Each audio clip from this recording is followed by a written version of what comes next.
Today we are going to talk about the k-means. So this is unsupervised learning in which we have to make the clusters based on the given dataset. So we are going to do it into the Google Colab. So first we are going to import all the libraries. So here is the pandas for the data frame, NumPy, Matplotlib for plotting, then sklearn cluster. So from here we are importing the k-means model, and Seaborn again it's for the plotting. And here I'm importing warnings and ignoring it so that it will not display while I'm running the codes. So warning will be ignored. So I'll run the first cell. So basically I have picked the data from the Kaggle and it's already downloaded and it's in my the local. So I have to import that data into the Google Colab environment. So I'll click this one. So this code will tell me to choose the file. So I have taken it from here. So basically we have a CSV file, uh, and the name of the file is the mall customers, in which we have a data about the customers. So here we are reading the file. So this is like the first 5 records of the data. So we have a customer ID, genre, age, annual income, and spending score of the customers.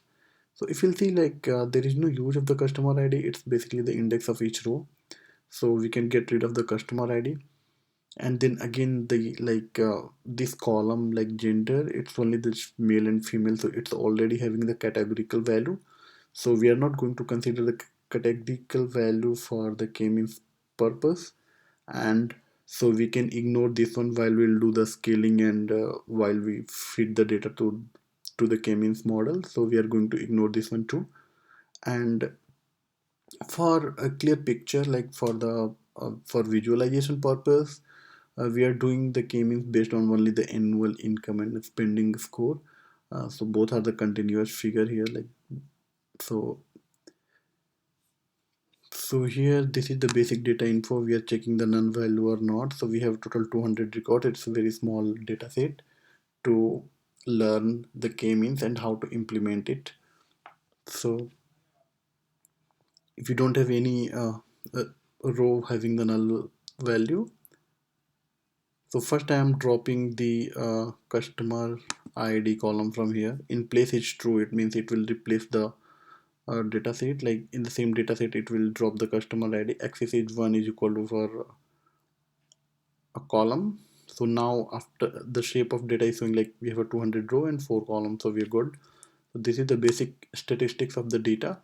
So we can see like here we can't see the gender because gender is not the numerical value. We have a like, if you see the gender here, so it's like the object, it has only the two value, male or female. So in the statistical data we'll not able to see the information about it. If you want we can include it, but it will show a different value. So for numerical value for age, this is the distribution, and for the annual income and the spending score, the total count we have a 200. If you see the mean, the average of the age we have 38.85. For the annual income we have 60.56, and spending score is 50.2. So basically we are going to do k-means based on this value, annual income and spending score. So before going for the k-means directly, it's better if we can do the scaling on the data. So from sklearn pre-processing, we have imported the standard scalar library, and this is the function which we have created a scalar, standard scalar, and we're fitting the data into the scalar here, like fit transform. So it will transform the data into the scaled one. So this is the data after the scaling. This is like describe information about the data.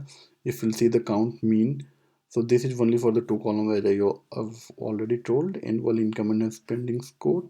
So here we are passing only the starting from the column 2. We are ignoring 0 and 1, like age and gender. So and then we are changing the data frame which is scaled from NumPy to pandas data frame. So now at the end we have a DFS scale. This is the data frame which we have having the scaled value. So this is the view we can see, the after the scaling we'll get some negative value because uh, uh, it calculates the mean, then it divides it, and then divide it subtract from the mean, and then it divides by the mean. So uh, that's why we are getting some negative value here, but in most of the value will be positive also. So then here we are calculating the k-means. So in the k-means, what happens, like it gives the random value, if at the initialization, at the first like at the starting point, it gives the random centroids, and then it calculates how many nearby points are attached to it, and then again it calculates the centroid and shift the centroid. So sometimes we can have a different clusters based on our initialization. So best way to initialize is like the k means plus plus. So we are using the initialization uh, by k means plus plus, and this is the, and here after creating the model, we are fitting the data with the ds scaled, and here we are calculating the inertia. So we are getting to around 270 for the data set. And then here uh, so what is the, like how we can come up with like how many clusters we have to create for a given data set. So the best way is like we can create the elbow uh, graph. Like, so this is the, we can create a number of clusters like in the range of some figure, some value, and we can then we'll calculate the inertia. So basically as we go further, the number of cluster will go increase, the inertia will go down. So so for the optimum value, we have to take the elbow value, like something between the 3 or between the 7.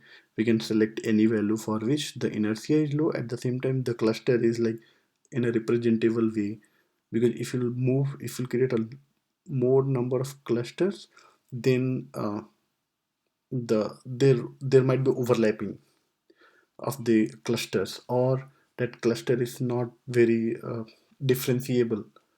So we have to select, or if it might be a condition like if we'll go further and further creating a number of clusters, so we can come up with a situation where we'll get one cluster for each data points.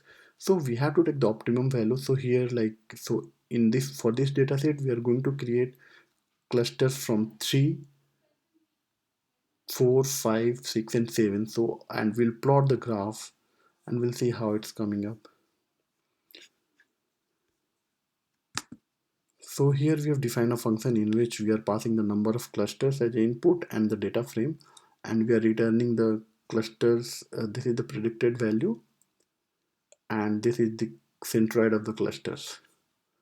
So I have passed here with different parameters 3, 4, 5, 6, and 6 and 7. So this is the number of clusters, and this is, we are passing the same data set here, and we are getting here the prediction value and the centroid value for each fitted value. And then for example, like for the cluster 3, if you want to see how many data points are there into each cluster, so like for the 0 we have 38, for one cluster we have 39, and for the 2 we have 123. So next step is like we are going to plot a graph of clusters for all these 5 different scenarios.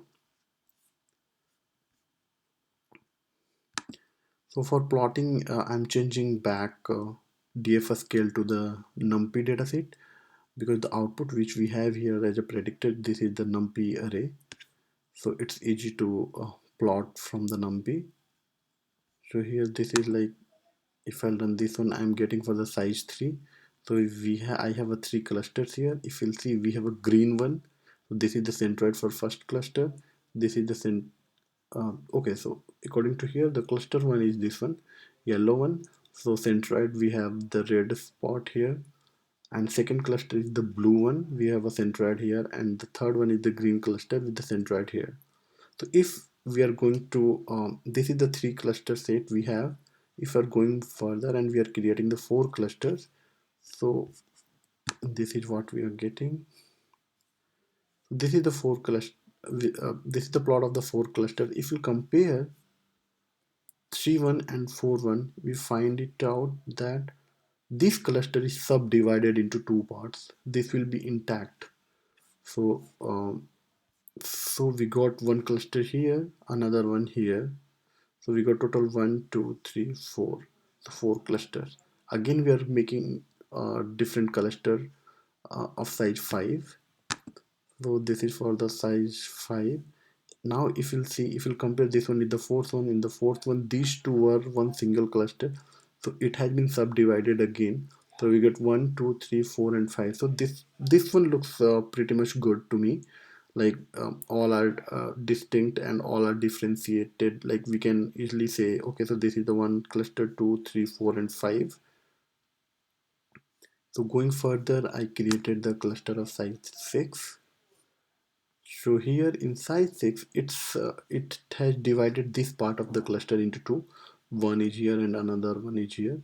In the 7, it will divide the upper part. So here we have a plot for the cluster of size 7. So we have 1 2 3 4 5 6 and 7. So if you see in the 7, we have a data points 1 2 3 4 5 6 7 8 9 10 11. Around 11 data points we have. So this is how we can plot using the k-means for the clustering. Thank you.